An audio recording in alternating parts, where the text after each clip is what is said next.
Magandang gabi po sa ating mga giliw na taga-subaybay. Miyerkules pong muli, ika-20 ng Agosto sa taong 2014. Kaya't muli pong sumasahing papawid ang programang ito upang maghatid ng mamuling kaganapan sa paligid-ligid ng sanga ng kabanatuan at upang tumalakay ng mga usaping may kaugnayan sa mga programa ng kagawaran ng edukasyon. Ako po si Alan David Valdez.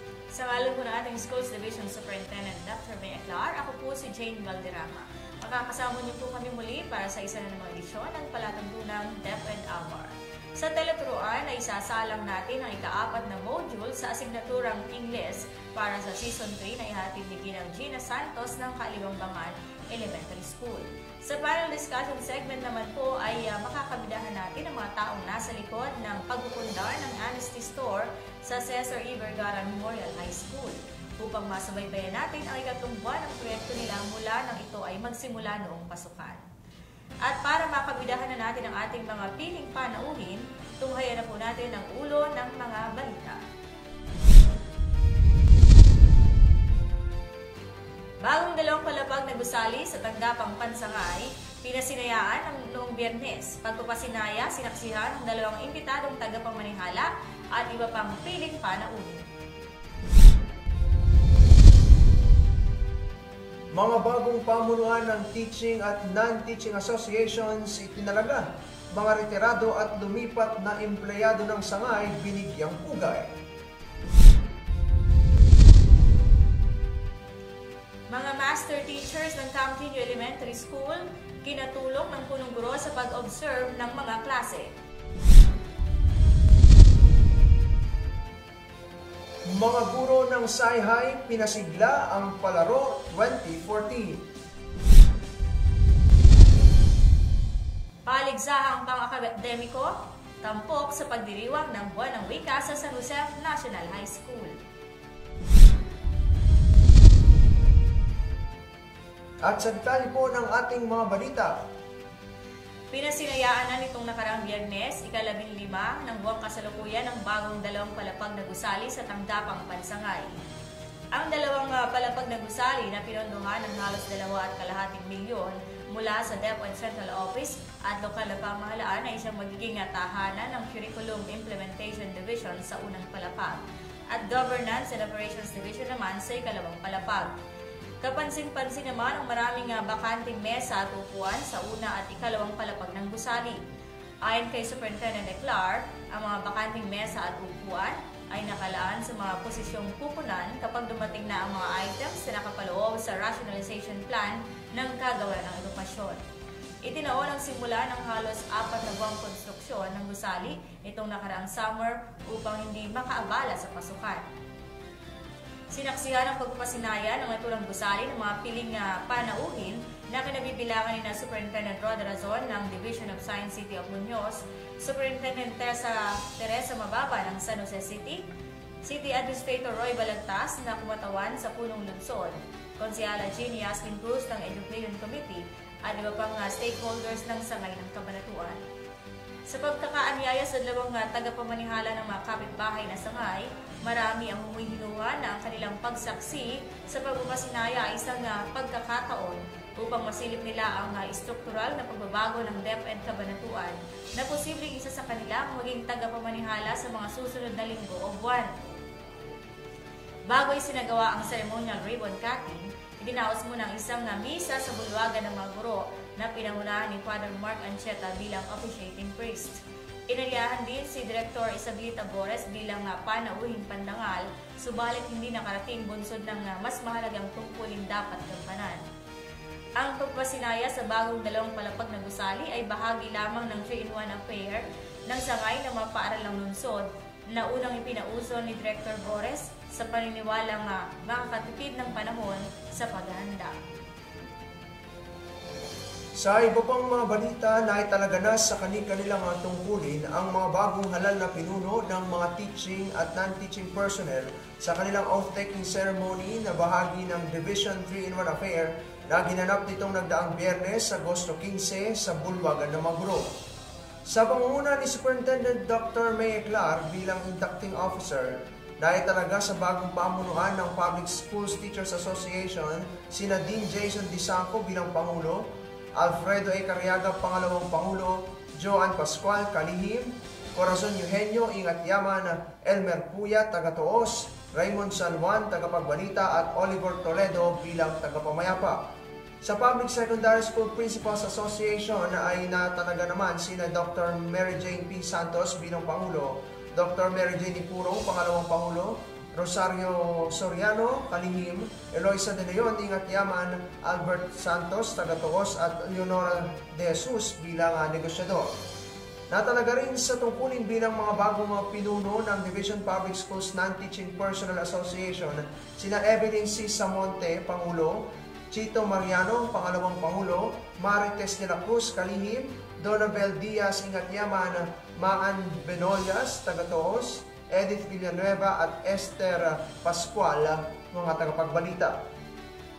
Sa kanyang mensahe sa mga bagong pamunuan, ipinaalala ni Superintendent Eclar ang kahalagahan ng mga Teaching and Non-Teaching Personnel Association sa maayos na operasyon ng sangay dahil ang mga samahang ito ay nagsisilbing pampatibay ng ugnayan at pagkakaisa ng mga guro at kawani sa buong sangay. Naging panggitnang bahagi naman ng Division 3-in-1 affair ang pagkilala at pagbibigay pugay sa mga tauhan ng Division Office na nagsipagretiro at ang isa naman ay lumipat sa ibang sektor. Pinarangalan sina Ginoong Leonardo Andasan, nagretirong Education Program Supervisor para sa EPP o TLE, Ginang Lucia Garcia na naging Records Officer ng sangay sa loob ng mahigit isang dekada, Ginang Rosalinda Reyes na naging Administrative Officer sa Accounting Division sa matagal ding panahon, at si Binibining Roslyn De Castro na dating Accountant 2 na lumipat sa tanggapan ng PCSO Nueva Ecija. Sa pamamagitan ng isang video clip, inalala ng mga malalapit na kasamahan ang apat na pinarangalan at sinariwa ang mga magagandang alaala noong sila ay nasa serbisyo pa at nagpaabot sa kanila ng mensahe ng mabuting buhay sa kanilang pagre-retiro at paglipat. Nagbigay ng espesyal na mensahe si Superintendent May Eclar kay Ginang Garcia at Ginang Reyes na sila na lamang naiwan dahil sa pagkakaroon ng pagbabago sa palatuntunan. Pinasalamatan ni Superintendent Eclar ang dedikasyon nila sa gawain at sa inspirasyong naiwan nila sa mga kasamahan. Ipinaabot din niya ang pag-asam na maging masaya ang bagong yugto ng kanilang buhay. Kinatuwang ng punong guro ng Campino Elementary School na si Ginang Julie de Guzman ang mga master teachers sa paaralan upang mapaangat ang kalidad ng pagtuturo sa paaralan. Sa isang school memorandum na pinalabas ni Ginang de Guzman na pinapapalooban ng polisiya ng paaralan, sa pag-aangat ng kalidad ng pagtuturo sa paaralan, tinakda ang mga gawaing isa sa katuparan ng mga master teachers, kabilang na nga ang pag-observe ng mga klase. Magbibigay rin ang mga teachers ng tulong sa mga guro na nangangailangan ng tulong sa pagtuturo, gayon din ang pagdaraos ng mga pagpupulong o komperensya na iilog sa pagbibigay ng feedback tungkol sa paraan ng pagtuturo ng inobserbahang guro. Ang naturang polisiya ay naayon sa panuntunan ng DepEd na nakapaloob sa bagong duties and responsibilities ng mga master teachers sa Result-Based Performance Management System o RPMS. Sa polisiyang ito ng paaralan ay inaasahan na Ginang de Guzman na makatutulong ito sa pagpapaangat ng performance ng paaralan, hindi lamang sa mga pang-akademikong paligsahan, kundi higit sa pagbataas ng performance sa National Achievement Test at pagbababa ng bilang ng mga non-readers sa paaralan. Sa balitang sports naman, pinatunay ng mga guro ng SciHi na hindi lamang sila pang classroom kundi pang sports rin. Sa isinagawang pagbubukas ng Palaro 2014 ng Honorato C. Perez Senior Memorial Science High School noong 13 ng Agosto. Dalawang team ang binuo, ang Team Richard Galang at Team Sunny De Leon na ang naging laro ay basketball para sa mga kalalakihan at kababaihang guro. Nagwagi ang Team Sir Sunny sa nasabing laro 21-16. Naging bahagi rin ng Palaro 2014 ang pagparada ng mga mag-aaral sa Daang Mabini Extension sa pangunguna at pakikiisa ng Barangay Mobile at tanod ng nasabing barangay. Pinakatampok sa nasabing palaro ang pagpili ng Mr. and Miss Palaro 2014 na nilahukan ng bawat antas at pangkat. Nakuha ni King John Albert Buan ng 3 Darwin at Cybel Pizania ang 4th runner-up. Jasmine Grace Adaw at James Lawrence Gonzalez naman ang 3rd runner-up. Ann Beatriz Santiago at John Brian Matias ang 2nd runner-up. First runner-up naman sina Denise Joy Maranya, at Carl Daniel June Manzan. Itinanghal na binibining palaro 2014 si Maria Isabela Virginia Llamas, samantalang si Lee Cyril Yu naman ang pinarangalan ng bilang ginoong palaro 2014. Ang dalawa ay parehong kumakatawan sa pangkat ng mga 4th year. Matapos ang patimpalak sa Ginoo at Binibining Palaro 2014, sinimulan ang laro sa iba't ibang larangan sa ganap na ikadalawa ng hapon na kinabibilangan ng basketball, volleyball, chess, table tennis, badminton, word factory at Scrabble. Pinangunahan ng MAPE coordinator na si Ginang Presi Calara, mga guro ng MAPE at opisyalis ito ang pangangasiwa ng nasabing laro. Ang mga nagwagi sa laro ay ilalahad sa ika-25 ng Agosto.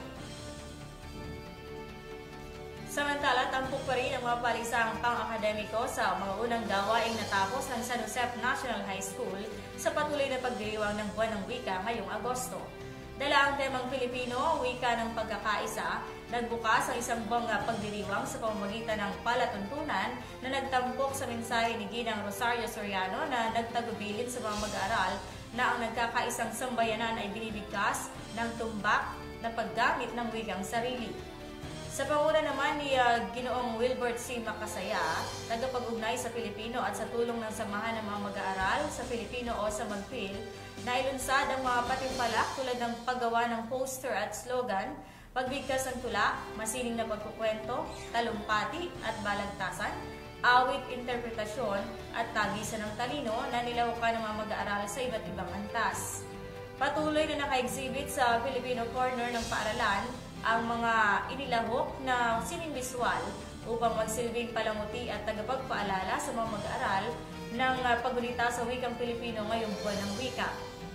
Nagkaroon ng grandeng pansarang palatuntunan para sa buwan ng wika kahapon, ika-19 na Agosto, na tinampukan naman ang pagpaparangal sa mga nagwagi sa mga patimpalak at pagpapalabas ng mga natatanging bilang mula sa mga piling mag-aaral at guro.